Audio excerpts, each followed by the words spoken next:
నమస్కారం welcome to I dream నేను మీ విజిత ప్రస్తుత కాలంలో చూసుకుంటే భార్యాభర్తల మధ్య సఖ్యత అనేది కనుమరుగైపోయిందనే చెప్పాలి. ఒకప్పటి కాలంలో చూసుకుంటే భార్యాభర్తలు వాళ్ళు చావుకి కాళ్ళు చాపుకొని ఉన్నారు అనే వరకు కూడా ఎంతో కలివిడిగా ఎంతో పద్ధతిగా వాళ్ళ ప్రేమ అభిమానాలు అనురాగాలన్నీ చాలా చక్కగా కళ్ళకు కట్టినట్టుగా మనం మన అమ్మమ్మ తాతయ్యల రూపంలో చూస్తూనే ఉంటాం. మరి ఎందుకు ఇప్పటి కాలంలో అవన్నీ మనకు కనుమరుగైపోయాయి? ఇలాంటి విషయాలన్నింటినీ మనతో షేర్ చేసుకోవడం కోసం మనందరికీ తెలియచెప్పడం కోసం ప్రస్తుతం మనతో పాటు ఉన్నారు కౌన్సిలింగ్ సైకోథెరపిస్ట్ పద్మా కమలాకర్ గారు మనతో పాటు ఉన్నారు. ఇప్పుడు మేడంతో మాట్లాడి మరిన్ని విషయాలు తెలుసుకుందాం. నమస్తే మేడం. నమస్తే మేడం, ప్రస్తుత కాలంలో భార్యాభర్తలని చూసుకుంటే ఎక్కడ అన్యోన్యత అనేదే లేకుండా పోయింది. వాళ్ళకున్న కిడ్స్ కోసం కానీ ఫ్యామిలీ రెస్పాన్సిబిలిటీస్ కోసం మాత్రమే ఈ రిలేషన్ కంటిన్యూ చేస్తున్నారేమో అనేటట్టుగానే అయిపోయింది. ఒకప్పటి కాలంలో చూసుకుంటే మనం పెద్దవాళ్ళని తాతయ్యలు అమ్మలు ఆ కాలంలో చాలా రిలేషన్ అనేది మంచి గుడ్ రిలేషన్ కనిపించేది వాళ్ళలో. ఎందుకు మేడం, రీజన్ ఏంటి? వాళ్ళకి వీళ్ళకి మధ్య, ఈ జనరేషన్కి ఆ జనరేషన్కి మధ్య ఇంత తేడా ఎందుకు? అంటే ఇక్కడ ఎలా ఉంటుందంటే అప్పట్లో మనకి ఇంత కాంక్రీట్ బిల్డింగ్స్ లేవు కదా. లేవు మేడం. చిన్న గుడిసెలు, ఓకే, చక్కగా అందరూ ఉమ్మడి కుటుంబాలు ఉండేవి. అవతల ఊర్లో ఎవరున్నారు తెలిసేది, లేకపోతే అవతల రాష్ట్రాల్లో ఎవరున్నారో తెలిసేది. కానీ ఇప్పుడు ఈ కాంక్రీట్ బిల్డింగ్స్ వచ్చాక పక్క ఫ్లాట్లో ఎవరున్నారో కూడా తెలియట్లేదు. అంటే అంత వేరియేషన్స్ పెరిగిపోయినాయి. బట్ అంటే మారుతున్న కాలమాన పరిస్థితులకు అనుకూలంగా మనము మారాలి. అంటే అప్పట్లో ఎలా ఉండేదంటే ఉమ్మడి కుటుంబాలు ఉండటంతో పెళ్ళయిన తర్వాత ఒక వైఫ్ అండ్ హస్బెండ్ ఎలా ఉండాలి ఏంటనేది పెళ్లికి ముందు ఏం చేసేవారంటే ఒక మ్యారేజ్ సెట్ అయింది అనుకున్నప్పుడు ఎవరైతే వైఫ్ అండ్ హస్బెండ్ బాగుంటున్నారో వాళ్ళ దగ్గరికి అమ్మాయిని పంపించేవారు, అటు వాళ్ళు అబ్బాయిని పంపించేవారు. అంటే వాళ్ళు నేర్చుకుంటారు. అవును, అక్కడ కొన్ని విషయాలు నేర్చుకుంటారు. వాళ్ళ భార్యాభర్తలు ఎలా ఉన్నారు, ఏంటి, ఏం చేస్తున్నారు అని తెలుసుకుంటారని మ్యారేజ్ సెట్ అయిన కొన్ని రోజులకి పంపించేసేవారు. ఓకే, అక్కడ వాళ్ళు వైఫ్ అండ్ హస్బెండ్ ఎలా ఉన్నారు ఏంటనేది వీళ్ళు కాస్త తెలుసుకునేవారు. ఓకే, తెలుసుకున్నాక మ్యారేజ్ అయిన తర్వాత ఏమైనా గొడవలు వస్తే పెద్దవాళ్ళు ఏమనేవారంటే కొన్ని బాగా సివియర్ అయితే వీళ్ళు కూర్చోబెట్టి తాతలో అమ్మమ్మలో నాన్నమ్మలో కూర్చోబెట్టి మాట్లాడేవారు. లేదు అంటే వాళ్ళకి వదిలేయండి, వాళ్ళు చూసుకుంటారని అప్పట్లో పెద్దవాళ్ళు అనేవారు. ఓకే, దాంతో ఏమయ్యేదంటే ఓకే వాళ్ళు తెలుసుకుంటారు అనేటప్పటికీ మేము తెలుసుకోవాలా అనే ఆలోచన వీళ్ళకి వచ్చి ఏదైనా సమస్య వస్తే దాన్ని ఎలా పరిష్కరించుకోవాలని వాళ్ళుగా ఆలోచించుకునేవారు. వైఫ్ అండ్ హస్బెండ్ కూర్చొని మాట్లాడుకొని. ఓకే, ఓకే, అలా చేసేవారు. ప్లస్ ఏంటంటే ఎవరైనా వాళ్ళ రూమ్లోకి వెళ్ళాలి అంటే వెళ్ళనిచ్చేవారు కాదు. వాళ్ళ ప్రైవసీ వాళ్ళకు ఉండేది. వాళ్ళ స్వతంత్రత వాళ్ళది, వాళ్ళ రూమ్ అది, మీరు వెళ్ళడానికి లేదు. ఎప్పుడైనా అవకాశం ఉంటే వాళ్ళు బయటకు పిలిచి ఏమన్నా ఉంటే అడగండి అనే వేలో ఉండేది. ప్లస్ అప్పట్లో మ్యారేజెస్ కూడా ఎలా ఉండేయంటే ఒక 5 days 6 days ఉండేది. అందులో ఒక రోజు వరుసైన వాళ్ళకి ఒక రోజు పెట్టేవారు. ముత్తాతల నుంచి లేదా బావా మరదల నుంచి అందరూ ఆ రోజు గ్యాదర్ అయ్యేవారు. గ్యాదర్ అయ్యి సరదాగా జోకులు వేసుకోవటం, అది అంటే వరుసైన వాళ్ళని ఎలా ఏడిపిస్తారు ఏంటనేది చాలా హెవీగా ఉండేది. ఆ 1 day ఫుల్. ఓకే, ఎప్పుడైతే అలా అంటే బావని మరదలు ఇలా ఏడిపిస్తారు, లేకపోతే మరదల్ని బావలు ఇలా ఏడిపిస్తారు, అమ్మమ్మలు తాతయ్యలు ఇలా ఏడిపించుకుంటారు అనే వేలో ఆ రోజంతా గడిచేది. అక్కడ ఏమవుతుందంటే లైంగికంగా సెక్స్ కోరికలు ఏమన్నా ఉన్నా అలా మాట్లాడుకోవటం వల్ల ఆ కోరికలు ఫ్రీ అయిపోయాయి. ఓకే, అలా ఫ్రీ అయిపోవడంతో మ్యారేజ్ అయిన తర్వాత ఇంకందరూ ఎవరి పనిలో వాళ్ళు వెళ్ళిపోయేవారు. ఓకే, ఇంకా దీని గురించి ఉండేది కాదు. అంటే మనం అనుకుంటాం అప్పట్లో ఎవరు సెక్స్ గురించి చెప్పేవారు కాదు. బట్ ఆ రోజు ఉండటంతో ఇలా సరదాగా జోక్స్ చాలా ఎటకారంగా కూడా ఉండేవి. మీరు అబ్జర్వ్ చేయండి, తాతయ్య అమ్మమ్మని అనటం, నానమ్మని అనటం, ఇలా చాలా అసలు చాలా ఎక్కువ ఉండేవి అప్పట్లో. కానీ ఇప్పుడు ఏవి అంత సరదాగా అంత లవ్లీగా మాట్లాడుకోవటం చేయటం అప్పట్లో పెద్దవాళ్ళు మాట్లాడుకున్న ఎంజాయ్ చేసేవారు. ఎవరేమనేవారు కాదు. కానీ ఇప్పుడు ఎలా అయిపోయిందంటే ఒక మ్యారేజ్ అనేది ఒక బిజినెస్ అయిపోయింది. ఓకే, ఇప్పుడు చూడండి, ప్రీ మ్యారిటల్ వెడ్డింగ్ షూట్ అని, ప్లస్ ఇంకా హెల్దీ అని, ఇవన్నీ అవన్నీ చెప్పి మొత్తం అసలు ఏదో కలగాపులంగా చేస్తున్నట్టు ఉంది. మ్యారేజ్ అనేది ఏంటంటే ఒక ఫోటోషూట్ కోసం, ఆ ఫోటోలు చూసుకోవడం కోసం, ఆ వీడియోలు చూసుకోవడం కోసం మాత్రమే మ్యారేజ్ చేస్తున్నారేమో అని అనిపిస్తుంది.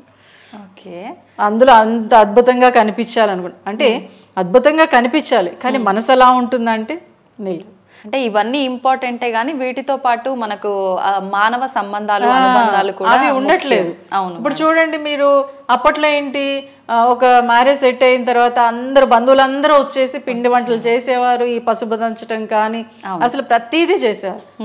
ఇప్పుడు హెల్దీ అంటున్నారు, లేకపోతే మెహందీ అంటున్నారు, అది సంగీత్ అంటున్నారు. ఎవరు డాన్స్ చేస్తున్నారు? డబ్బులు పెట్టి తీసుకొచ్చుకొని వాళ్ళతో డాన్సులు చేయిస్తున్నారు అంతే. కానీ అప్పట్లో ముసలి వాళ్ళు కూడా చేసేవారు, చాలా సరదాగా పాటలు పాడేవారు, వాళ్ళే పాటలు పాడేవారు. అసలు ఎంత అద్భుతంగా పెళ్లి కూతురు చేసినప్పుడు, పెళ్లి కొడుకుని చేసినప్పుడు వాళ్ళని తీసుకొచ్చి మీరు పాటలు పాడండి, లేకపోతే దగ్గర వాళ్ళు ఎవరు నువ్వు బాగా పాడుతావు పాటలు, నువ్వు పాడు అని ఇలా పిల్లల దగ్గర నుంచి పెద్దవాళ్ళ వరకు మన బంధువుల్లో ఎవరు బాగా పాటలు పాడతారు, ఎవరు బాగా డాన్స్ చేస్తారని తీసుకొచ్చి చేయించేవారు. ఓకే, అప్పుడు మన కోరిక తీరిపోయేది. అవును, ఫ్రీ అయిపోయేవాళ్ళు. ఎప్పుడైతే ఫ్రీ అయిపోయామో ఫ్రీ ఆలోచనలు వస్తాయి, పాజిటివ్ ఆలోచనలు పెరుగుతాయి. ఓకే, కానీ ఇప్పుడు అలా ఉండట్లా. మ్యారేజ్ అయిపోయిన 2వ రోజే గొడవలు పెట్టుకుంటాం. మ్యారేజ్ కూడా అవసరం లేదు. ఈ మధ్యన ప్రీ వెడ్డింగ్ షూట్ జరిగిన 3-4 డేస్కే 5 డేస్కే నాకు ఈ అబ్బాయి వద్దు, నాకు ఈ అమ్మాయి వద్దు అని నేను అది చాలా హ్యాపీ ఫీల్ అవుతున్నా. ఎందుకని మేడం? ఎందుకు అంటే ఇక్కడ లక్షలతో అయిపోయింది. ప్రీ వెడ్డింగ్ షూట్ అంటే ఒక 10 లక్షలు లేదా 20 లక్షలు 5 లక్షలతో అయిపోతుంది కదా. అమ్మయ్య ఈ 5 లక్షలతో వీళ్ళది అయిపోయింది, పెళ్ళైతే మళ్ళీ కోట్లు. ఓకే, ఆ వేలు అంటే అది సరదాగా సిల్లీగా అనిపిస్తుంది కానీ అది చాలా సీరియస్. ఎందుకంటే ఇప్పుడు మ్యారేజ్ చేసుకుంటున్నారు, అసలు వైఫ్ ఎలా ఉండాలి, ఒక భర్త ఎలా ఉండాలి అంటే నేను ఒకటే చెప్తాను. ఇప్పుడు మీరే ఉన్నారు, ఓకే మేడం, మీరు మ్యారేజ్ చేసుకుంటే మీరు ఇంకొక ఇంటికి వెళ్ళాలి. ఇప్పుడు మీ బ్రదర్ ఉంటే మీ ఇంటికి ఇంకొక అమ్మాయి వస్తుంది. అంటే మన కల్చర్ ఎలాంటిది? అవును, ఓకే, కానీ ఆ కల్చర్ నాకు వద్దు అనే వేలో ఉంటున్నారు. అవును, కానీ అది లేకపోతే ఎలా? ఇప్పుడు నువ్వు ఇంకొక ఇంటికి వెళ్తున్నావు, నీ ఇంటికి ఇంకొక అమ్మాయి వస్తుంది. ఇప్పుడు నీ ఇల్లు ఇది, ఆ అమ్మాయి ఇల్లు అది. అదే, కానీ నాకు ఇదేమొద్దు, మా అమ్మ వాళ్ళ ఇంట్లో ఉంటా అనేవి. అది ఎంత రాంగ్ అంటే మన సంస్కృతిని, మన సాంప్రదాయ వ్యవహారాల్ని మనం నాశనం చేస్తున్నట్లే కదా. అవును మేడం, అది నాశనం అయిపోతే ఇప్పుడు ఇతర దేశాల్లో మనం తిట్టుకుంటున్నాం, వీళ్ళకి ఫ్యామిలీ కల్చర్ ఉండదు అని. ఇప్పుడు మనమే అలా తయారవుతే ఎలా? కాబట్టి దీన్ని కొంతైనా కాపాడుకోవాలంటే ఇప్పుడు ఓకే, మన మ్యారేజ్ అనేది ఇప్పుడు ఇద్దరూ సంపాదించాలి, అవసరం. ఎందుకంటే పిల్లల స్టడీస్ పరంగా కానీ ఏది చూసుకున్నా కానీ. బట్ వీళ్ళిద్దరే సరిగ్గా లేకపోతే తర్వాత ఏముంది? సో కాబట్టి ఏంటంటే ఇప్పుడు కండిషన్ చూస్తే ఓకే, పెళ్లి చేసుకుంటున్నారు, ముందుకెళ్తున్నారు అంటే ఇక్కడ ఆర్థిక స్వేచ్ఛ పెరిగింది అమ్మాయికి. కానీ వెరీ గుడ్. ఎందుకంటే ఎలా ఉంటుందంటే అప్పట్లో మా నాన్నమ్మ ఒకటే మాట అనేది, ఏంటి భార్యాభర్తలు లేదా అత్త కోడలు తిట్టుకుంటున్నారు ఏంటంటే, అప్పట్లో మగాడట వీళ్ళందరూ అమ్మాయిలు అత్తమామలు అందరూ కలిసిపోతున్నారు, నన్ను పట్టించుకోవట్లేదు, వీళ్ళిద్దరి మధ్యన గొడవలు పెడితే వీళ్ళప్పుడు నన్ను బాగా చూసుకుంటారని చెప్పి మగాడే అత్తకి కోడలికి గొడవలు పెట్టాడు. అది ఇప్పుడు డెవలప్ అయిపోయింది అంతే. ఓకే, కానీ ఇక్కడ ఎలా ఉంటుందంటే ఓకే గొడవలు పెట్టాడంటే ఇప్పుడు ఎవరు సఫర్ అవుతున్నాడు? మగాడే కదా. అంతే కదా, అంటే క్రియేట్ చేసింది మగాడే. అవును. సో కాబట్టి ఇప్పుడు సఫర్ అవుతుంది తనే, ప్లస్ ఫ్యామిలీ మొత్తం. అవును. ఓకే, అంటే ఆ వేలో అంటే పూర్వం అలా ఉండేది, ఇలా ఉంది. ఫస్ట్ పితృస్వామ్య వ్యవస్థ ఉంది, తర్వాత మాతృస్వామ్య వ్యవస్థ ఉంది, అన్నీ ఉన్నాయి. అంటే మారుతున్న దానికి అనుకూలంగా మనల్ని మనం మార్చేసుకుంటున్నాం, మనం ఏమనుకుంటే అది కరెక్ట్ అనే వేలోకి వెళ్ళిపోతున్నాం. కానీ ఓకే, ఇప్పుడు ఎలా ఉంటుందంటే ప్రతి మనిషిలో మంచి చెడు రెండు ఉంటాయి. అలా ఉంటున్నప్పుడు నువ్వు ఒక ఇంట్లో పెరిగొచ్చావు, ఒక 25 years 20 years, ఆ అబ్బాయి ఇంకొక ఇంట్లో పెరిగొచ్చాడు. ఓకే, పెరిగొచ్చినప్పుడు ఎలా ఉండాలి? కాస్త ఈ అమ్మాయి మారాలి అంటే కాస్త టైం పడుతుంది, వెంటనే మారిపోతుందంటే. ఇక్కడ నేను ఇంకోటి కూడా చెప్తా. ఓకే, ఒక అబ్బాయి పెళ్ళైన తర్వాత అత్తమామలు ఏమన్నా అంటే అది ఈ అమ్మాయి ఇంటికి వచ్చిన తర్వాత కూడా ఎప్పుడైనా ఏదైనా గొడవ అయితే అదిగో ఆ రోజు మీ అమ్మ అలా అంది, మీ నాన్న ఇలా అన్నాడు, లేకపోతే మీ అక్క ఇలా అందని అంటారు. ఒకసారి హ్యూమన్ రైట్స్ వాళ్ళది మీటింగ్ పెడితే నేను వెళ్ళాను, అందరూ జెంట్సే వచ్చారు. ఓకే, ఒక ఆయన లేపెళ్ళాం, మీ అత్తగారింటికి మీరు ఎన్నిసార్లు వెళ్తారంటే సంవత్సరానికి ఒకసారి 2 సంవత్సరాలకు ఒకసారి వెళ్తాం అన్నాడు. వెరీ గుడ్ అన్న, 2-3 అయితే అందరూ అదే చెప్పారు. Okay okay, very good sir. ఇప్పుడు మీ అత్తగారు మీరు వెళ్ళిన సంవత్సరానికో 2 సంవత్సరాల క్రితం ఏదో ఒక మాట అంది, ఇంటికి వచ్చిన తర్వాత సంవత్సరం తర్వాత ఏదో గొడవ అయింది, మీ అమ్మ ఇలా అంది, మీ నాన్న ఇలా అన్నాడు, మీరు అంటారా అంటే అంటామని. Very good. అన్నప్పుడు మీ భార్య ఎంత సఫర్ అవుతుంది? అలాగే మీ ఇంట్లో మీ అమ్మ నాన్న మీ చిన్నప్పటి నుంచి ఉంటారు, పెళ్ళయ్యాక కూడా ఉంటారు, రొటీన్గా ఉంటుంది. ప్రతిరోజు మీ అమ్మ కానీ మీ తమ్ముడు కానీ మీ సిస్టర్ కానీ ఏమన్నా అంటే మీ భార్య మీకు వచ్చి చెప్తే మీరు ఏమంటారు? వెంటనే కొట్టడం కానీ అనేసారు క్యాజువల్గా, కొట్టడం కానీ తిట్టడం కానీ. అంటే సంవత్సరం క్రితం మీ అత్తగారో లేకపోతే పెళ్ళైనప్పుడో మీ మామగారో మరిదో అన్న విషయాన్ని మీరు 1 year తర్వాత ఉంటే ప్రతిరోజు మీ వాళ్ళు అంటున్న విషయాన్ని ఈ అమ్మాయి అంటున్నప్పుడు మీరు ఏం చేయాలి? ఇవి చాలా సిల్లీ. అవునవును. అసలు వీటి వల్ల గొడవలు పెట్టుకుంటే నీకు కోట్లు వస్తాయి లేకపోతే బంగారం వస్తుందా? ఏమీ రాదు. ఇంకా గొడవలు ఎక్కువవుతాయి, డబ్బు రాదు, బంగారం రాదు, బట్ మళ్ళీ డబ్బులు పెట్టాలి, ఎందుకంటే మళ్ళీ హాస్పిటల్కి వెళ్ళాలి. సో అంత అవసరమా? బట్ ఈ విషయాన్ని దీనివల్ల ఏమన్నా నువ్వు మరింత బాగా జాబ్ చేయగలుగుతావా, లేకపోతే మీ వైఫ్ అండ్ హస్బెండ్ బాగా ఉండగలుగుతారా అంటే ఏమీ ఉండదు మేడం. ఎప్పుడు కూడా వైఫ్ అండ్ హస్బెండ్ మధ్య అయితే ఏదైనా గొడవలు అవుతున్నా అవి రీసైకిల్ ఎప్పుడు తిరుగుతూనే ఉంటాయి. ఈ రోజు గొడవ అయింది, 10 రోజుల తర్వాత గొడవ అవుదంటే మనం చెప్పలేం, అవ్వచ్చు అవ్వకపోవచ్చు. బట్ కాబట్టి ఇక్కడే వదిలేసేయాలంతే. ఎప్పుడైతే అలా వదిలేసామో ఆటోమేటిక్గా మైండ్ ఫ్రీ అవుతుంది. కాసేపటికే ఓకే నా భార్యే కదా నన్ను ఉంది, లేకపోతే నా భర్తే కదా, అలాగే మీ అమ్మా నాన్న చెప్పారు మీ వైఫ్ గురించి, లేకపోతే మీ వైఫ్ వాళ్ళ గురించి చెప్పింది అని ఇవద్దు వదిలేసే, ఇవేం ఉపయోగం లేనివి కదా అని ఇద్దరు అనుకోగలగాలి. ఓకే. అలాగే ఒకటే చెప్తున్నా, ఎందుకంటే ఒక వైఫ్ నీ ఇంటికి వచ్చినప్పుడు తన అక్కడ అపురూపంగా పెరిగిన అమ్మాయి ఒక మహారాణి లాగా అసలు కాలు కింద పెట్టకుండా పెంచిన సందర్భాలు కూడా కొన్ని ఉంటున్నాయి. కాబట్టి ఏంటంటే నీ ఇంటికి వచ్చినప్పుడు నీ వ్యక్తిత్వం, నీ వ్యక్తి అయినప్పుడు నీ తల్లిదండ్రుల ముందు నీ అక్క చెల్లెల ముందు తిట్టాల్సిన అవసరం లేదు. నువ్వు తిట్టు, రూమ్లో తిట్టు, ఏమందు. రూమ్లో తిడితే అసలు బయటకు వచ్చా కూడా చాలా ఫ్రీగా చాలా లవ్లీగా నవ్వుతూ ఉంటుంది. ఇక్కడ 10 మంది ముందు ఎట్టి పరిస్థితుల్లో ఒక మగాడు అనేవాడు తిట్టకుండా ఉంటే భర్తని నెత్తి మీద పెట్టుకొని చూసుకుంటుంది భార్య. ఓకే, అది చాలా మంది ఇగ్నోర్ చేస్తారు. చాలా మంది అట్లా అనేసరికి నువ్వు నన్ను ఇంత మందిలో అవమానించినవు అని వెంటనే వీళ్ళ లోపల తెలియకుండా ఒక ఫీలింగ్ తో వీళ్ళు రిటర్న్ లో ఇంకొకటి అనేయటము, గొడవకు దారితీస్తుంది. సో కాబట్టి ఏంటంటే అది ఎప్పుడు కూడా వైఫ్ అయినా కానివ్వండి, తన భర్త తను ఏమన్నా అన్నా కానివ్వండి, స్మూత్ గా చెప్పగలగాలి. అరే ఇది కాదు, ఇలా అందరి ముందు చెప్పాల్సిన అవసరం లేదు, నువ్వు ఒంటరిగా చెప్పు. కొంతమంది వింటారు, కొంతమంది వినరు. బట్ వినేవాళ్ళు ఈ మధ్యన కాస్త పెరిగారు, ఒక 1%. ఎందుకంటే సైకాలజీ ప్రకారం ఏమవుతుందంటే ఒక 200 years ఇంకా పడుతుందట మగాళ్ళు మారడానికి. ఓకే. సో కాబట్టి ఈ లోపల మనం ఫైట్ చేయాలంతే, యుద్ధం చేయాలి. అంటే ఇంతకుముందు ఏంటంటే భారతదేశానికి పాకిస్తాన్కి గొడవ జరిగితే ఇప్పుడు మనం మగాళ్ళతో ఫైట్ చేయాలి. అంటే ఫైట్ చేయడం అంటే మన హక్కుల్ని మనం ఫ్రీగా ఉండటం కోసం, వాళ్ళతో కలిసిమెలిసి ఉండటం కోసం యుద్ధం చేయాలి. ఓకే. ఆ యుద్ధం అంటే భయంకరమైన యుద్ధం కాదు, మనతో మనం యుద్ధం చేసుకుంటే ముందుకెళ్ళడానికి అవకాశం ఉంటుంది. ఎందుకంటే ఒక ఫ్యామిలీ అనేది ఒక ఆడదానికి కానీ మగాడికి కానీ ఒక చక్కటి బాధ్యతని తెలియజేస్తుంది, మనం ఉన్నతంగా ఎదగటానికి సపోర్ట్ ఇస్తుంది. అవును. ఓకే, ఇప్పుడు ఎలా ఉంటున్నారంటే ఒక గదిలో 4 గోడలు ఉంటున్నాయి కదా, ఆ 4 గోడలాగా ఆ గోడ నీది, ఈ గోడ నాది, అది పిల్లోడిది, ఇది పిల్లది, ఆ వేలో ఉంటున్నారు. కానీ దానివల్ల ఏమవుతుందంటే మానసిక సమస్యలు పెరిగిపోవడానికి ఎక్కువ ఛాన్సెస్ ఉంది. ఓకే, కమ్యూనికేషన్ సరిగ్గా ఉండట్లేదు. ప్లస్ వాళ్ళు అసలు చాలామంది హస్బెండ్స్ కానీ వైఫ్స్ కానీ ఆర్థికంగా కూడా కూర్చొని డిస్కస్ చేసుకునే సమయం ఉండటం లేదు అంటున్నారు. నిజమే. కానీ సీఎంకైనా పిఎంకైనా ఎవరికైనా 24 hours మాత్రమే. దాన్ని మనం గుర్తుపెట్టుకోవాలంటే. అవును, సమయాన్ని ఆగమంటే ఆగుతుందా? ఆగదు. తన పని తను చేసుకెళ్ళిపోద్ది. ప్రకృతి ఈరోజు భయంకరమైన సునామీ వచ్చింది, మర్నాడికి ఎంత ప్రశాంతంగా ఉంటుంది. సో కాబట్టి మన ఇంట్లో గొడవలు అవుతాయి. గొడవలు అవ్వకపోతే జంతువులకి వాటికి గొడవలు అవుతాయా? లేదు కదా. మన గొడవలు అయినప్పుడు ఇంకా యాక్టివ్ అవుతూ ఉంటాం, ఇంకా షార్ప్గా తయారవుతూ ఉంటాం. కాబట్టి అప్పుడప్పుడు గొడవలు అవ్వాలి. బట్ ఆ గొడవలు అయినా అది ఎంతవరకు మనకు అవసరం, ఎంతవరకు అవసరం లేదు అనే వేలో వైఫ్ అండ్ హస్బెండ్ ఆలోచించుకోగలగాలి. ఓకే, అప్పట్లో పూర్వం అలా ఉన్నారు, ఉమ్మడి కుటుంబాలు ఉన్నారు, వెరీ గుడ్. అప్పుడు పరిస్థితి అప్పుడుది, ఇప్పుడు పరిస్థితి ఇప్పుడుది. సో ఇప్పుడు ఏంటి, మన ఫ్యామిలీని మనం ఎలా చూసుకోవాలని వైఫ్ అండ్ హస్బెండ్ మాట్లాడుకోవాల్సిన చాయిస్ వీళ్ళిద్దరికి మాత్రమే ఉంది. దాన్ని వీళ్ళే యూటిలైజ్ చేసుకోగలగాలి.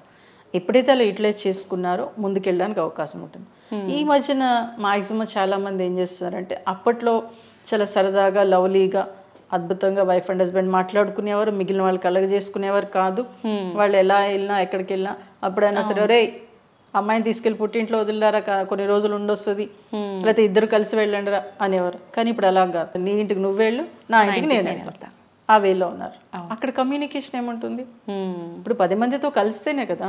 అవును, 10 మందితో మన పిల్లలు మింగ్లింగ్ చేయటం వల్లే రేపన్న రోజున ఎక్కడికైనా వెళ్ళినా వాళ్ళు హ్యాపీగా ఉండగలుగుతారు. ఎందుకు అంటే ఇక్కడ అలవాటు పడ్డారు. పడిపోయింది. ఈ మనుషులు ఇలా ఉంటారు, ఇలాంటి మనుషులు ఇంకో చోట ఎదురైతే అప్పుడు వాడికి అర్థమైపోతుంది ఇలా ఉంటే బాగుంటుంది, కాబట్టి హ్యాపీగా ముందుకు వెళ్ళిపోతారు. కానీ ఇప్పుడు పిల్లలు అలా వెళ్ళట్లేదు కదా. ఎందుకు? వీళ్ళు నేర్పించకపోవటం వల్ల సఫర్ అవుతున్నారు. అందుకే మానసిక సమస్యలు పెరిగిపోతున్నాయి. సో కాబట్టి ఏంటంటే ఒక వైఫ్ అండ్ హస్బెండ్ కరెక్ట్ వేలో ఉండాలంటే మీ కమ్యూనికేషన్ ఎలా ఉంది, మీ ఫిజికల్ రిలేషన్ ఎలా ఉంది, ప్లస్ మీ ఆర్థిక స్వేచ్ఛ ఎలా ఉంది, ఈ మూడింటిని మీరు అబ్జర్వ్ చేసుకొని ముందుకెళ్తే మటుకు హ్యాపీగా ఉండగలుగుతారు.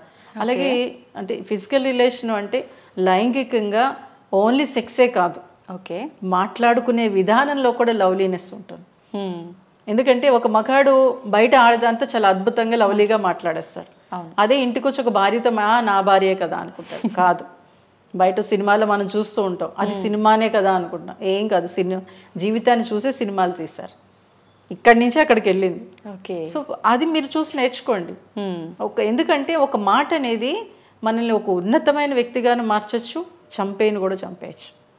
సో కాబట్టి ఏంటంటే ఆ మాట్లాడే విధానం, మీరు ఎలా మాట్లాడుతున్నారు మీ వైఫ్తో కాటి మీ హస్బెండ్తో ఎలా మాట్లాడుతున్నారు మీకు మీరుగా అబ్జర్వ్ చేసుకోండి. ఎవరో చెప్తే వచ్చేది కాదు. సినిమాలు చూడండి, ఇంకా తప్పదు.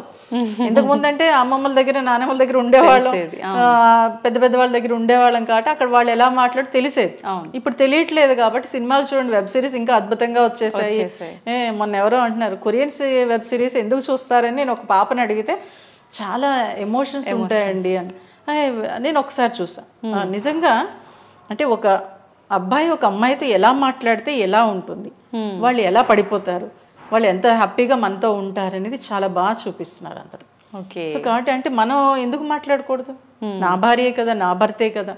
ఓకే, అది అసలు చచ్చిపోయింది నాకు తెలిసి. కొంతమంది మీరన్నట్టుగా సినిమాలు చూసి ఎవరినో చూసి ఇన్స్పైర్ అయ్యి నేను ఇట్లా ఉండాలి అనే మార్పు వాళ్ళలో వచ్చిన అపోజిట్ పర్సన్ చాలే ఆపింగా ఎక్కడో చూసి వచ్చినాయి ఆ టైప్ లో మాట్లాడే వాళ్ళు కూడా ఉంటుంటారు కదా మేడం. అట్లా కూడా కొంచెం ఇలాంటి వాటికి దూరంగా ఉండే వాళ్ళు కూడా ఉంటుంటారు, అంతే కదా. అది చాలా ఎక్కువ ఉంది ఈ మధ్యన, ఎందుకంటే తెలియట్లేదు. స్కూలు చదువు జాబ్ వచ్చేసింది, పెళ్ళి అయిపోయింది, అంతే అంతే, ఏం లేదు. దానివల్ల తెలియట్లేదు. ఎందుకంటే ఒకసారి ఒక కేసు వస్తే నీ భార్యకి ఏమైనా తీసుకెళ్తావంటే ఏం తీసుకెళ్ళాలండి అన్నాడు. నేను నైట్ ఇంటికి వచ్చే ముందు ఓ పువ్వులో లేకపోతే ఒక స్వీటో ఏదో తీసుకొస్తే హ్యాపీ ఫీల్ అవుతుంది కదా అంటే అది అవసరమా అండి అన్నాడు. అంటే పూర్వం ఎలా ఉండేది, కంపల్సరీ ఇంటికి వస్తుంటే భార్యకి పువ్వులో స్వీట్లో ఏమిటి తీసుకెళ్లేవారు. అంటే తన ప్రేమని తెలియచెప్పడం. ఇప్పుడు అలా ఏమీ లేదు, ఎవరికి వాళ్ళు అన్నట్టు ఉంటున్నారు. సో కాబట్టి ఏంటంటే అది కంపల్సరీ పేరెంట్స్ చెప్పగలగాలి. పేరెంట్సే ఇప్పుడు ఈ మధ్యన చెప్పట్లేదు.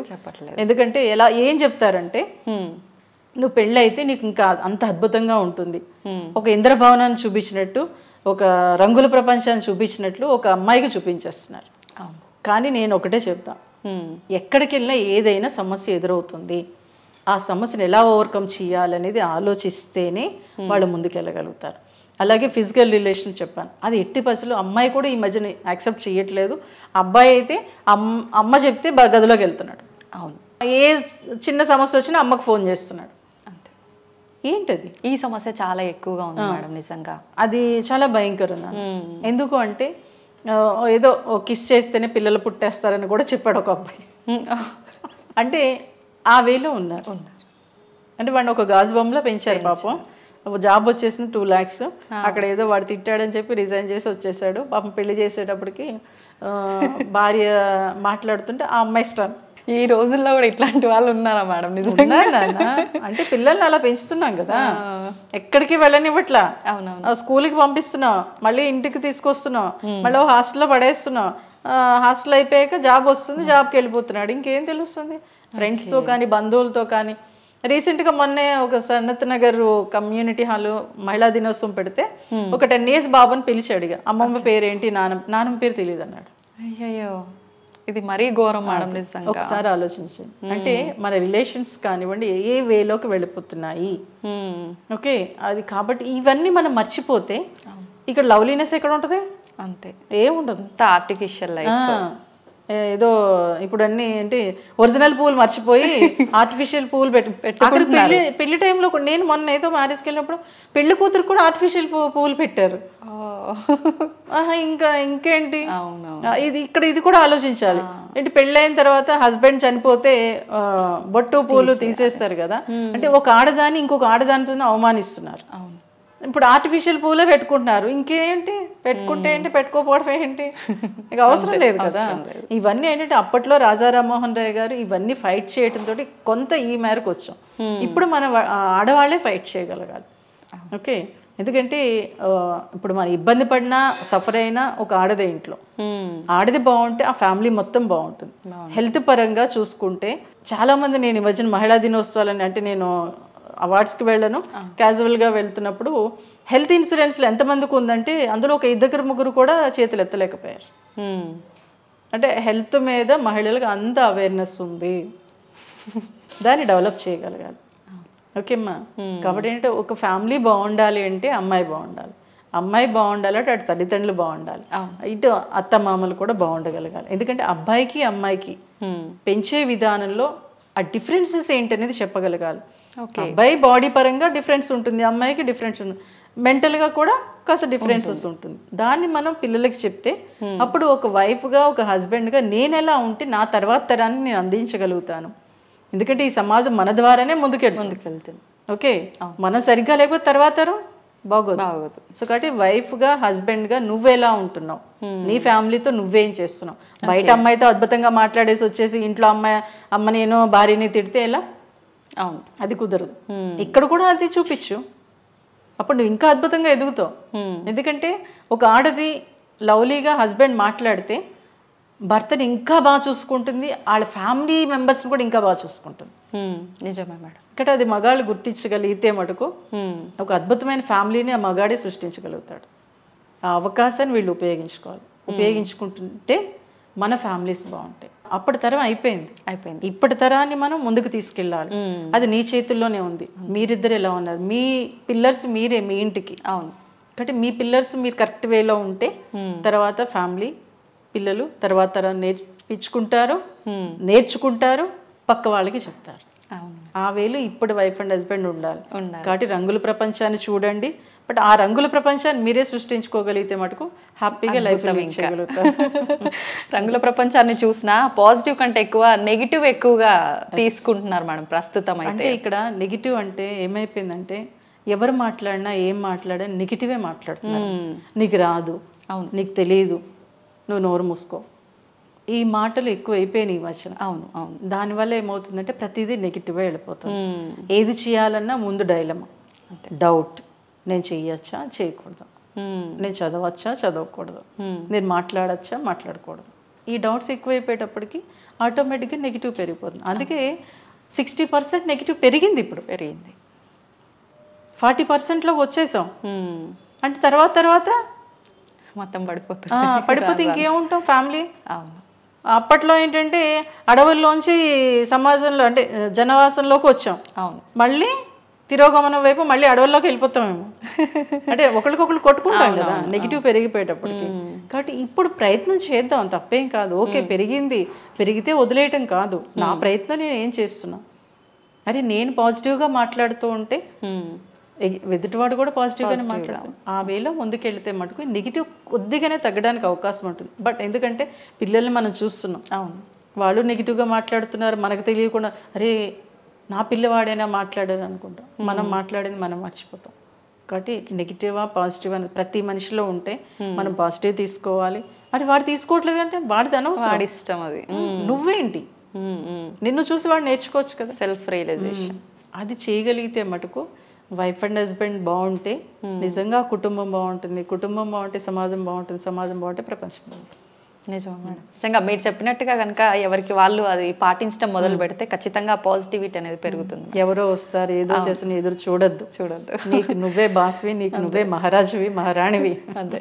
Thank you madam, thank you very much.